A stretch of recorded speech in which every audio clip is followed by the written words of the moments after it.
Ons skou heerlik hier by die Nampo skou. Lekker besige dag.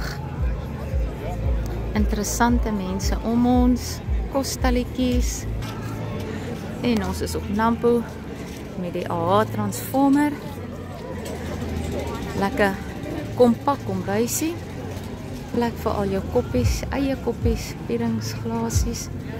En ons het natuurlik nou die nuwe bed in wat jy met jou kop na die venster toe kan slaap of jy kan slaap met jou kop na die soliede dak toe aan die linkerkant.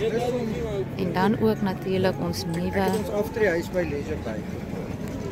Ek het gedink ek is nou klaar. Spare wheel carrier en ons nuwe flexie sonpanele wat die dak nog ligter maak as voorheen.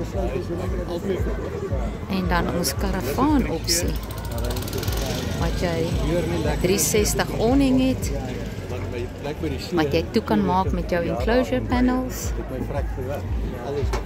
En die lekkerste ding van hierdie waantjie is jy kamp lank, slaan al jou panele op en dan as jy by die huis kom en jy wil toer, haal jy jou AH van die waantjie af en daai selfe AH sit jy dan weer op jou voertuig.